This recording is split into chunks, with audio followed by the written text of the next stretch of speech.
Assalamualaikum warahmatullahi wabarakatuh. Peace be upon us.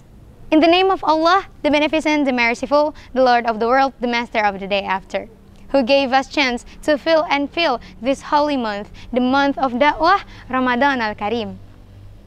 Peace and salutation will be upon our Prophet Muhammad sallallahu alaihi wasallam, who shows us how beautiful and how peaceful Islam is.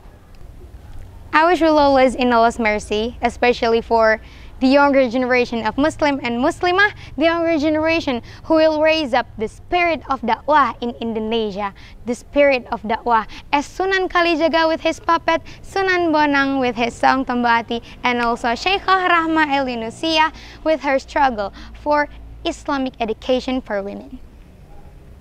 Now, I will not talk about how Islam came to Indonesia.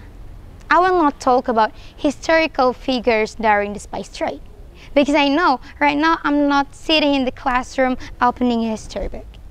Because I know in this time I'm talking to the younger generation who will raise the spirit of dakwah in Indonesia. Amin, amin ya rabbal alamin.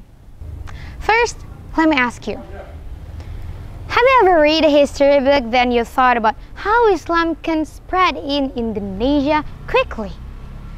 How incredible their spirit to spread Islam in this wide Indonesia? If you think about it carefully, it's only waste money and energy, right? For what reason they do all of that? The reason is because of something written in Surah An-Nahl verse 125. A'udzu billahi minasy syaithanir rajim. Bismillahirrahmanirrahim.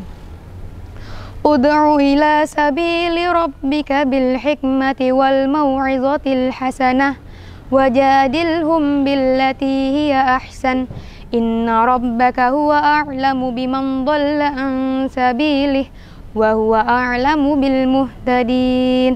Sadaqallahul azim.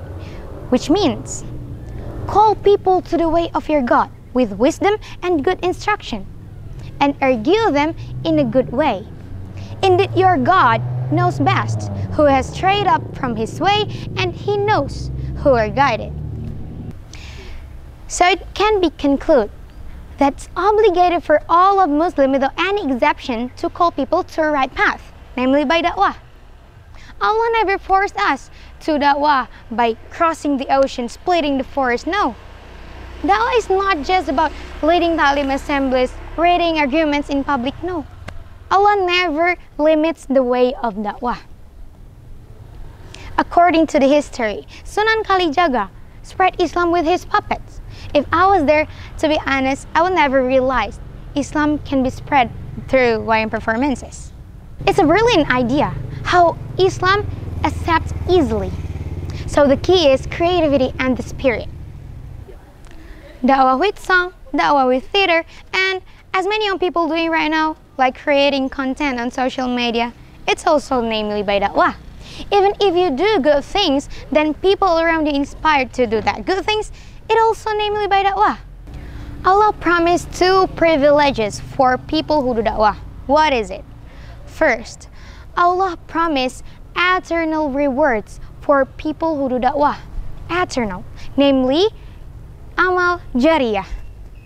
And the second, Allah promised for people who do da'wah will always under his protection. Who don't want those? Well, last but not least, don't ever waste your time in Ramadan. Do all of good things that you can do. Be a useful people for all of human beings.